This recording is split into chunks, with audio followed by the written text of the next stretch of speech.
আজকে আমি আপনাদের সাথে শেয়ার করব গরুর মাংস কালা ভুনা খুব সহজেই ঝামেলা ছাড়া বাটাবাটির। এখানে আমি নিয়েছি রাঁধুনি রেডিমেড মশলাটা ১ প্যাকেট। এখানে দেখেন প্যাকেটটা আমি খুলে দেখিয়ে দিলাম ২ টা প্যাকেট আছে। একটাতে পুরো রেডিমেড মশলাটা আছে আর এখানে রাঁধুনির যে ২ চা চামচ মসলা সেটা আমি আলাদা করে ঢেলে নিলাম।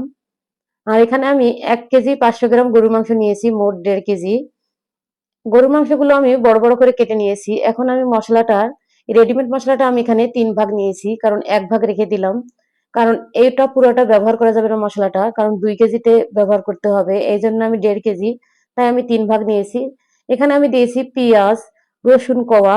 এখন আমি আদা রসুন বাটা দিয়ে দিলাম সামান্য পরিমাণ, আপনারা চাইলে এটা নাও দিতে পারেন।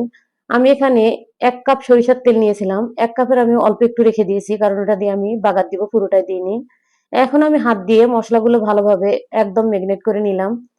নেওয়ার পরে আমি এটা ১০ মিনিট সাইডে রাখার পরে এখন আমি দিয়ে দিচ্ছি এখানে স্বাদ মতো লবণ, দিয়ে দিচ্ছি সয়া সস, দিয়ে দিলাম এখানে টমেটো সস। আপনারা অবশ্যই সয়া সস আর টমেটো সসটা ব্যবহার করবেন।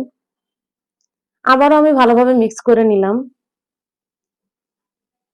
আর এখানে অল্প পরিমাণে আমি পানি দিয়েছি, কারণ মাংসটা থেকে অনেকটাই পানি বের হয়ে যাব। এখন আমি ঢাকনা দিয়ে চুলায় রান্না করে নিব। চুলাটা আমি অন করে দিয়েছি। আর হাই হিটে আমি ২০ মিনিট রান্না করে নিব।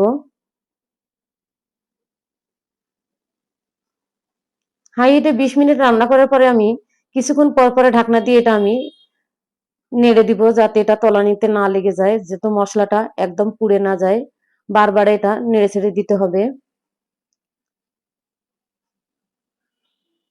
এই তো এখন আমি চুলার আঁচটা একদম লো করে দিয়েছি, দিয়ে আমি বারবারে নেড়ে নেড়ে দিচ্ছি, যাতে এটা মশলাটা একদম পুড়ে না যায়। খুব সহজে ঝামেলা ছাড়াই আপনারা এইভাবে কালা ভুনা বানিয়ে নিতে পারবেন। গরুর মাংস বা খাসির মাংস, যে কোনো মাংস দিয়ে আপনারা গরু বা খাসি এরকম করে কালা ভুনা বানিয়ে নিতে পারবেন। এখানে পানিটা অনেকটাই শুকিয়ে এসেছে। আমি আবারও বারবারে এরকম নেড়ে ছেড়ে দিচ্ছি, যাতে এটা তলানিতে না লেগে। আর আপনারা পারলে ননস্টিকের কড়াইয়ে কালা ভুনা বানিয়ে নিবেন, তাহলে দেখবেন কোনো পুড়ে টুড়ে যাওয়ার সম্ভাবনা থাকবে না। এখানে আমি আবারও দিয়ে দিলাম পেঁয়াজ কুচি, সরিষার তেলটা যেটা বাকিটা রেখে দিয়েছিলাম সেটা দিয়ে, আর দিয়ে দিলাম কিছু রসুন কোয়া, আর এখানে দিয়েছি আস্তা কয়েকটা শুকনা মরিচ। এখন দিয়ে দিলাম অল্প একটু জিরা। সবকিছু আমি ভালোভাবে ভেজে নিলাম। এখন আমি এখান থেকে কয়েক চামচ কালা ভুনা উঠিয়ে বাগার দিয়ে নিচ্ছি। আর এইভাবে আপনারা করলে পুরা গ্রানটা থাকবে। আমি কড়াইতে ঢাকনা দিয়ে আবারও কিছুক্ষণ নেড়ে দিলাম, যাতে এটা পুরোটা গ্রানটা কালা ভুনার মধ্যেই থাকে। আপনারা এইভাবে করবেন, দেখবেন যে পারফেক্ট একটা কালা ভুনার মধ্যে যে স্বাদ বা ফ্লেভারটা আছে সেটা পাবেন। আমি মাংসটা আবারও ঢেলে দিলাম পাতিলের মধ্যে, দিয়ে আমি এখন এখানে আমি পেঁয়াজ দিলাম, কিউব করে ২টা পেঁয়াজ কেটে নিয়েছিলাম, সেই পেঁয়াজ দুটো আমি দিয়ে দিলাম। ঢাকনা দিয়ে আবারও আমি কিছুক্ষণ রান্না করে নিচ্ছি। আর আজকের কালাভুনা রেসিপিটা যদি ভালো লাগে অবশ্যই লাইক কমেন্ট শেয়ার করে পাশে থাকবেন, যাতে আমি আপনাদের মাঝে আরো নতুন নতুন ভিডিও নিয়ে আসতে পারি।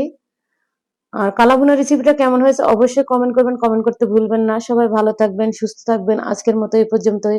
আল্লাহ হাফেজ।